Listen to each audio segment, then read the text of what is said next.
I actually went to Vanuatu with an organization called CMI to do some volunteer dental and medical work there.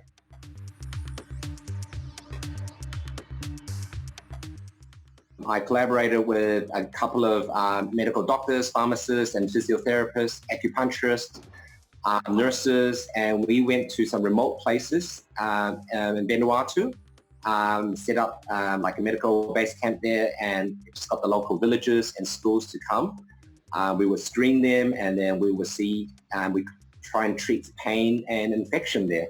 And being dental, because we can get results straight away, it was quite fulfilling. It felt really good to give back in a sense, do dentistry without having to worry about the business side of things, and basically just treating people, getting them healthy, getting them out of trouble, seeing that their pain is alleviated. That was really good. The best part really was just helping the people and seeing that we could change lives, with the skills that we acquired over the years. We could actually, use, sometimes it might not mean in Australia, it might not mean too much when I pull out a tooth for a person, but over there, because of the limited dental access to them, doing that could change their lives for, years to come. They're out of pain. We're preventing infection, which could lead to more serious illnesses. I had one little example where that was a moment for me where I was screening about 50 or 60 school kids all in a line, one by one.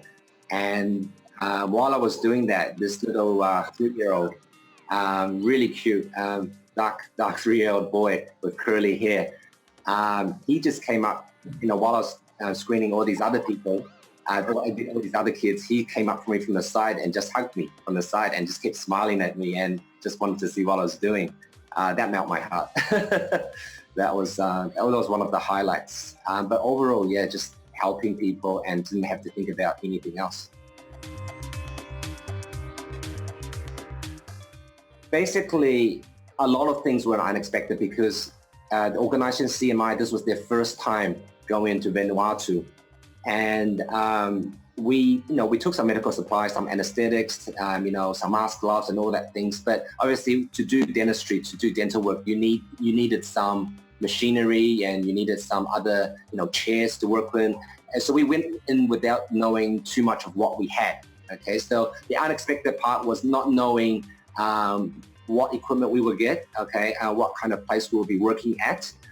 That part, everything was new. And when we got there, we sort of had to play it by ear. We actually had to think on the spot of how we would see patients, how we would organize patients into the dental chair. But other than that, seeing patients was still quite a natural thing for me. It's just, we're doing this on an island, not here. I guess nothing too big. It's just the fact that the kids there were really good. Most of them were quite well behaved, and you'd be surprised. I had to take out teeth from 3-year-olds, and they would sit so quietly in the chair.